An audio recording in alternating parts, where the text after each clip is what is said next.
Thank you, Mr. Chairman. Senator Duckworth, you are recognized. Thank you, Mr. Chairman. And also, Secretary Matters had to have this waiver as well.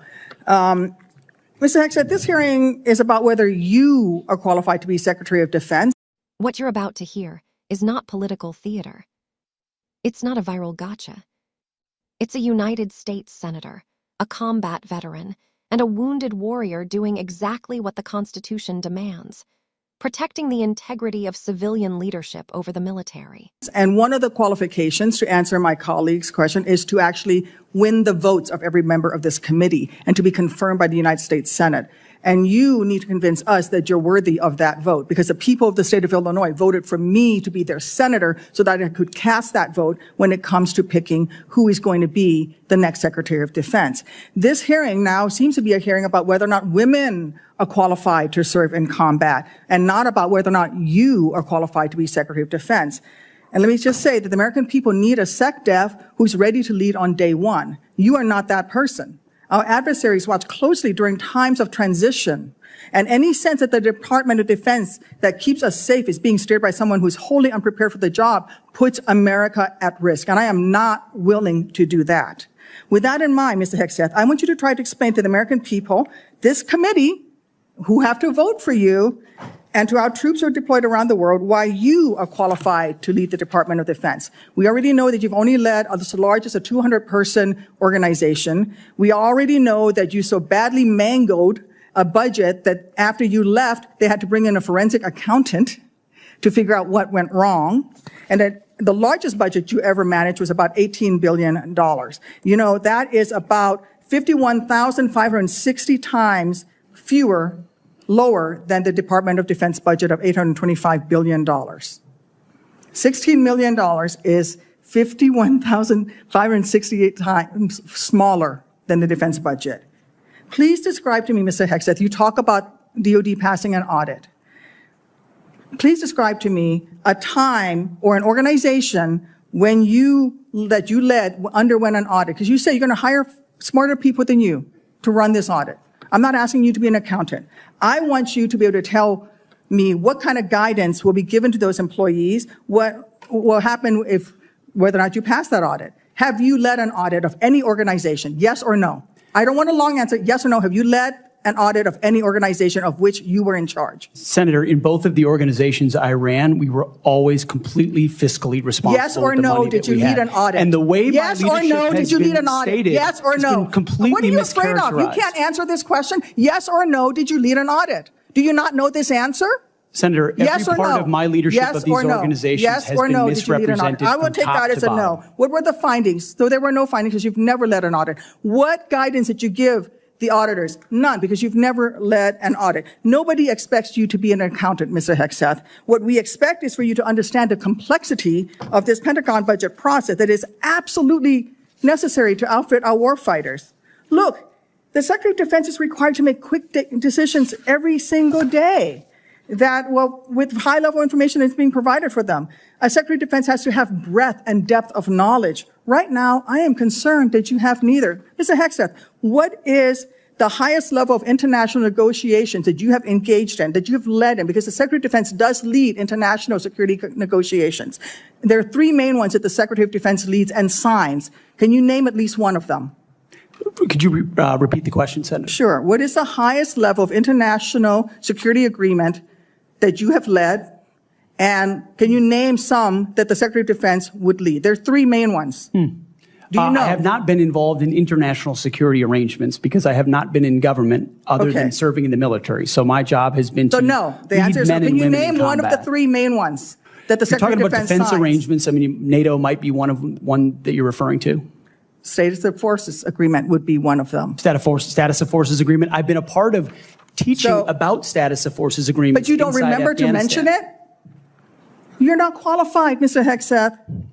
You're not qualified. You talk about repairing our defense industrial complex. You're not qualified to that. You could do acquisition and cross-servicing agreements, which essentially are security agreements. You can't even mention that. You've done none of those.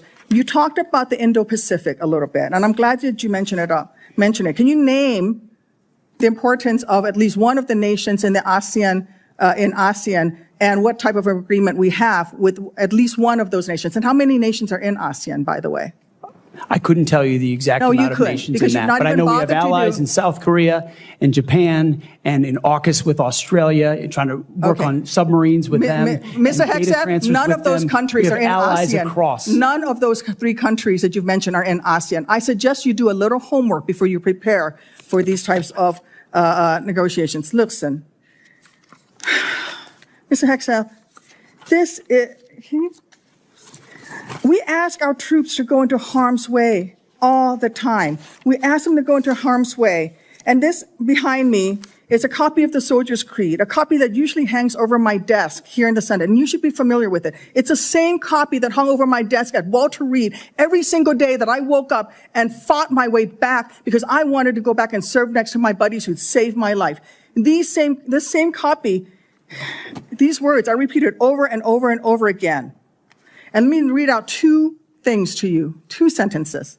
I will always place the mission first, and I am disciplined, physically and mentally tough, trained and proficient in my warrior task. Mr. Hegseth, our troops follow these words every single day, and they man up and they pack their rucksacks and they go to war. And they deserve a leader who can lead them, not a leader who wants to lower the standards for himself or raising the standards for other people. And by the way, our troops already meet the standards. We ask troops to man that ship, fight that fire, fly that helicopter until their very last breath. And they do that every single day. They cannot be led by someone who's not competent to do the job. How can we ask these warriors to train and perform the absolute highest standards when you are asking us to lower the standards to make you the Secretary of Defense simply because you are buddies with our president-elect? And by the way, he has filed for bankruptcy 6 times. I'm not quite sure he's the kind of CEO you want to refer to as a successful businessman.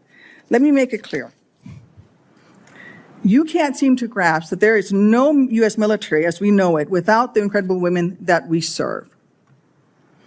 Women who've earned their place in their units. You have not earned your place as Secretary of Defense. You say you care about keeping our armed forces strong and that you like that our armed forces are meritocracy. Then let's not lower the standards for you. You, sir, are a no-go at this station. Thank you, Senator Duckworth. What makes this exchange so powerful isn't just that Senator Duckworth exposed gaps in Pete Hegseth's resume. It's that she reminded us what this job is actually about. The Secretary of Defense is not a pundit-in-chief. It's not a reward for loyalty.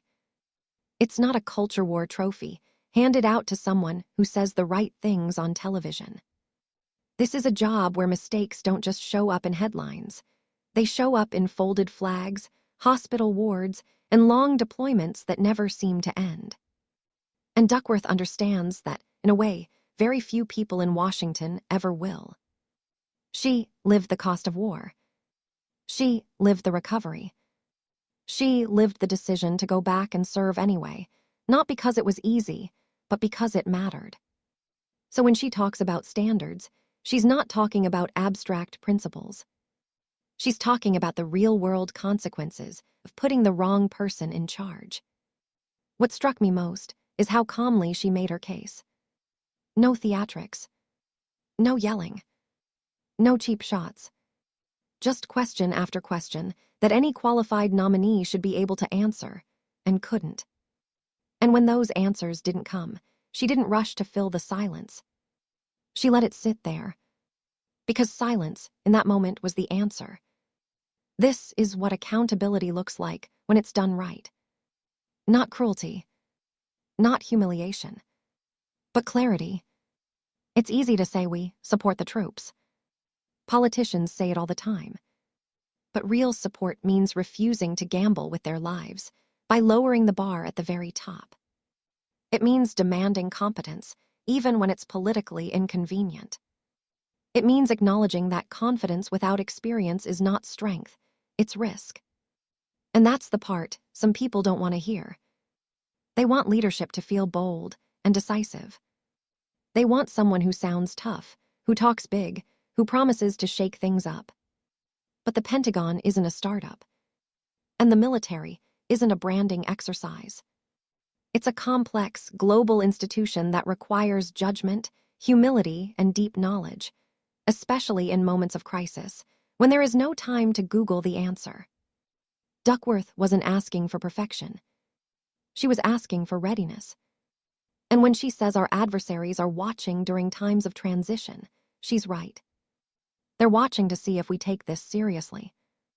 They're watching to see if we prioritize loyalty over competence. They're watching to see if the adults are still in the room. This hearing showed us something important. Standards still matter if we're willing to defend them. Merit still matters if we refuse to redefine it for convenience. And leadership still means earning the role, not being handed it.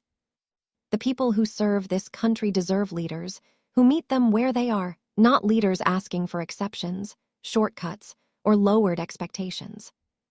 That's not a partisan statement. That's a moral one. And Senator Tammy Duckworth made that unmistakably clear. Now I really want to hear from you. Should the Senate ever bend standards for positions this powerful? Or is this exactly how oversight is supposed to work? Drop your thoughts in the comments. Hit like if you think this conversation matters, and make sure you're subscribed for more long-form breakdowns like this. Thanks for watching, and I'll see you next time.